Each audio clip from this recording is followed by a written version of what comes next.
Hello everyone, मेरे channel online study hub में आपका स्वागत है।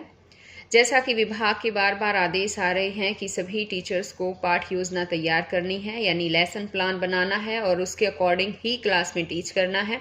तो इसके लिए मैं एक बार फिर से आपके लिए पाठ योजना तैयार करके लेकर आई हूँ। आशा है आप सभी इसे देखेंगे, सभी को ये अच्छा भी लगेगा। और अगर आप अभी तक मेरे चैनल पर नए हैं तो प्लीज़ मेरे चैनल ऑनलाइन स्टडी हब को सब्सक्राइब भी कर लें और साथ में दिए बेल आइकन को प्रेस करना मत भूलें, क्योंकि आगे से भी मैं जो वीडियो और डालूंगी उसका नोटिफिकेशन आपके पास आ जाएगा अगर आपने बेल आइकन को प्रेस कर रखा है तो, और मेरी वीडियो आपके पास सबसे पहले पहुंच जाएगी। तो देखिए, एक बार शुरुआत करते हैं पाठ योजना। इसके लिए सबसे पहले हमें अपने स्कूल का नाम लिखना है। आपके स्कूल का जो भी नाम है यहाँ पर आप लिखेंगे। फिर आप कक्षा लिखेंगे। टॉपिक के अकॉर्डिंग ही आपको कक्षा जो है वो लिखनी है, यानी कक्षा के अकॉर्डिंग ही आपको टॉपिक लेना है। जैसे यहाँ पर मैंने अपना टॉपिक मेरा परिचय लिया है, तो मेरा परिचय जो है वो पहली कक्षा से लेकर 5वीं कक्षा तक के सभी बच्चों के लिए ही होता है। पहली दूसरी कक्षा के लिए आप मेरे परिचय में सिर्फ 5 लाइनें दे सकते हैं, और आगे जैसे जैसे बड़ी क्लासेस होती जाएगी वैसे ही जो है लाइंस बढ़ती जाएगी। तो यहाँ पर कक्षा आपको अपने अकॉर्डिंग लिख देनी है, जो भी कक्षा आप टीच करते हैं। आगे है अध्यापक का नाम, यहाँ आपको अपना नाम लिखना है। विषय, ये हिंदी का है तो हिंदी लिखेंगे। दिनांक, जिस भी दिन आपको टीच करना है बच्चों को उसी दिन ये यहाँ पर लिखोगे, तारीख लिखोगे, यानी कि उपविषय मेरा परिचय, यानी ये हमारा टॉपिक है। अवधि, इसमें 35 मिनट जो है वो लगेंगे। आगे यहाँ पर अब सहायक सामग्री लिखनी है आपको कि इसके लिए हमें क्या क्या ज़रूरत होगी, किस किस चीज़ की ज़रूरत होगी। एक है श्यामपट्ट, चौक, झाड़न और संकेतक आदि। आगे आ जाते हैं उद्देश्य। उद्देश्य 2 तरह के होते हैं, एक सामान्य उद्देश्य और एक होता है विशिष्ट उद्देश्य। तो सबसे पहले हम देखते हैं सामान्य उद्देश्य। बच्चों की हिंदी विषय के प्रति रुचि पैदा करना, ये सामान्य उद्देश्य है। और दूसरा है बच्चों के शब्द भंडार का विकास करना, इससे जो है बच्चों के शब्द भंडार का विकास भी होगा। आगे आता है दूसरा विशिष्ट उद्देश्य, और इसमें जो हमारा मेन जो स्पेसिफिक एम है वो है कि छात्र अपना परिचय स्वयं देना सीख जाएंगे। और दूसरा उद्देश्य है कि छात्र अपना परिचय लिखित रूप में भी प्रस्तुत कर पाएंगे, वो इसे लिख भी सकते हैं। अब जैसे कि पहली के बच्चे हैं तो वो लिख नहीं पाते हैं, है ना, तो उन्हें सिर्फ ओरल ही करवाया जाए। वो लिखने का यहाँ पर आपको नहीं लिखना है, यहाँ पर लिखित रूप में प्रस्तुत करना, ये बात आपको नहीं लिखनी है। वो मौखिक रूप से ही अपना परिचय दे पाएंगे। आगे है पूर्व ज्ञान परीक्षण। पूर्व ज्ञान परीक्षण में आता है कि जो बच्चे ने पहले से ज्ञान अर्जित कर रखा है उसके लिए हम उससे कुछ क्वेश्चंस पूछेंगे। तो यहाँ देखो, पहले है अध्यापक क्रिया और यहाँ इस साइड आएगी छात्र छात्रा क्रिया।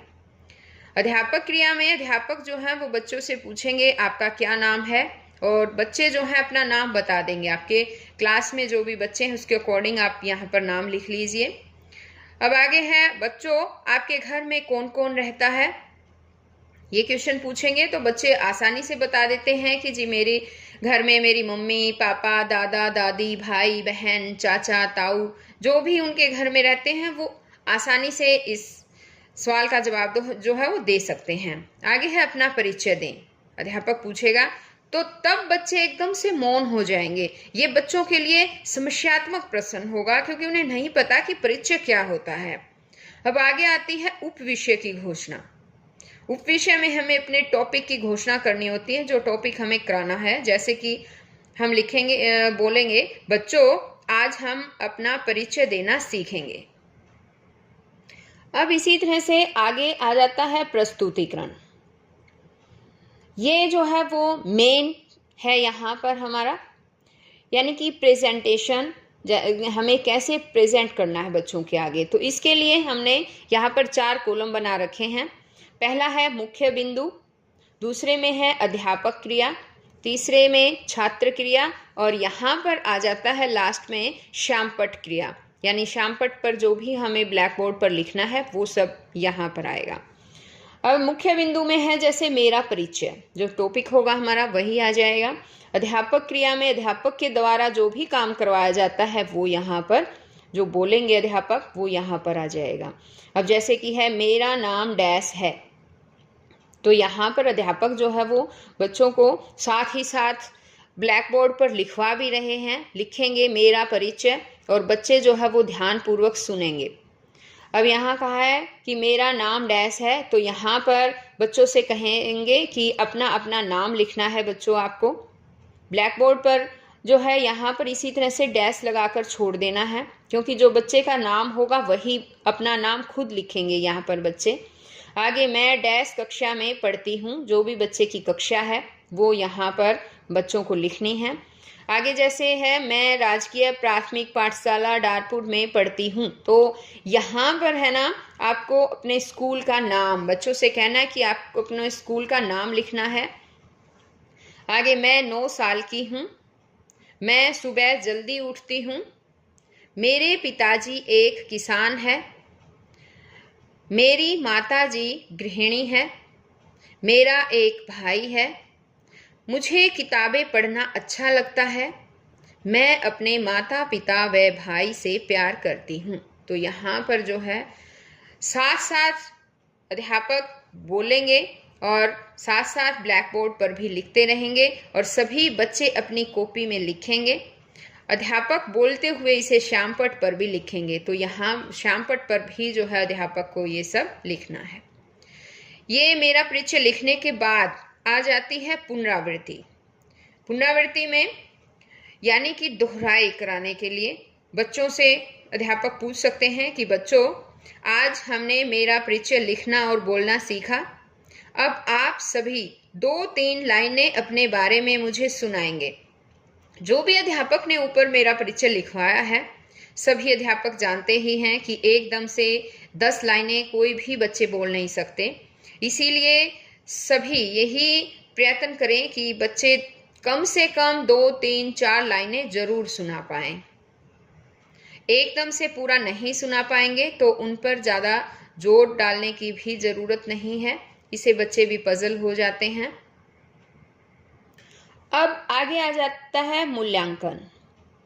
जिस समय छात्र शामपट कार्य कॉपी में लिख रहे होंगे, अध्यापक कक्षा में घूम घूम कर निरीक्षण करेंगे कि बच्चे सही ढंग से लिख रहे हैं या नहीं। तो ये काम अध्यापकों को ही करना है।